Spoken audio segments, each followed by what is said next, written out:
they do, and that's how our kids are learning anyway. Absolutely. Because you don't ever want them to be treated like they're any different. Because they're not, you know, and I'm always telling that out of them. I'm like, you're different, but you're not any less.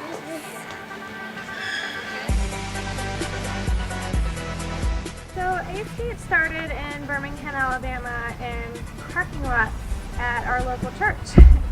We don't have a skate park in Birmingham, and we basically just use skateboarding as a get-together play date for my son and some of his friends. But when we would go and visit other friends in other states, we would just post on message boards and say, hey, we're going to be at the Knoxville, Tennessee skate park if anybody wants to come out. We have guys that can skate with kids on the spectrum, and slowly people just started to show up. Over a month's time, I started getting calls, are you the skateboard lady? And I'm like, I don't know what you're talking about. But eventually we saw that there was a need, and how connected my son was with his brother through skateboarding versus everything else they've ever tried. And we saw that the demand was there. There's a lot of kids out there, and we really needed this as an actual program to work for our kids. So we have 35 programs across the world. Most are in America, but then we have a few others. We have a program that runs monthly in Ireland. We just started one in Australia last month.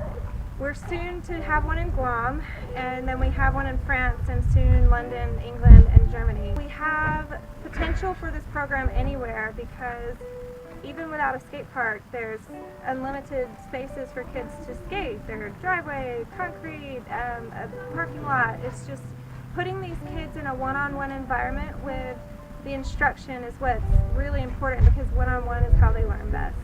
So what benefits are the children getting out of it that you've seen?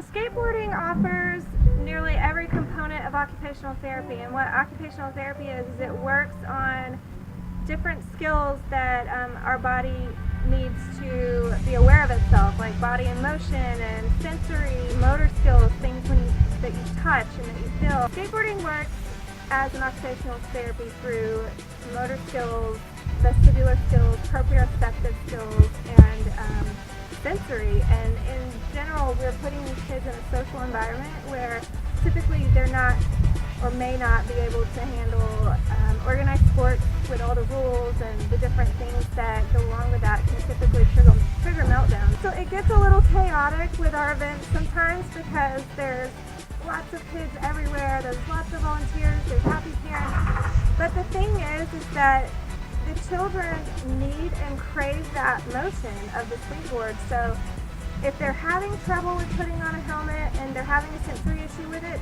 most of the time they don't care, because they want to get on the skateboard and they want to ride. So being in a crowded environment like it is, they're somehow able to tune everything else out and focus on that one-on-one attention that they're getting from their instructor, and it works. Eventually we want these families to not just come and do this one time. We want these families to see that their kids are capable, and their kids can have that one-on-one instruction and eventually transition into their family taking them to a skate park, because we also teach skate park etiquette. Look out for others, wait your turn. And I can't even explain how many times we now see kids at A.skate events that have been 2, 3, 4, 5 times.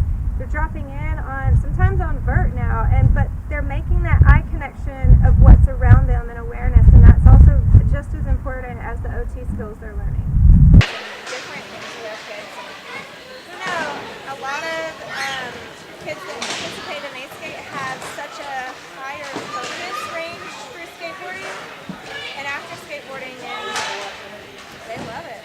She has. I've been extremely blown away with how overstimulated and overwhelmed she hasn't become, and especially when you need a time out, you know, you need some push time, and Kayla's like, nope, I'm good, leave me alone, leave me alone. And Most of the go. Yeah, well, you know, and the unstructured structure, you know, seemed, it was very nice, because it was very structured chaos. Yeah. So that was kind of cool to see, and how, you know, it wasn't like, okay, your time was over at 3 o'clock, get out, you know. So that was kind of nice that she was kind of like, well, it's 3:15, we should go. But it wasn't, you know, it's, she's still here getting to play, because, you know, there's still volunteers here, and she still has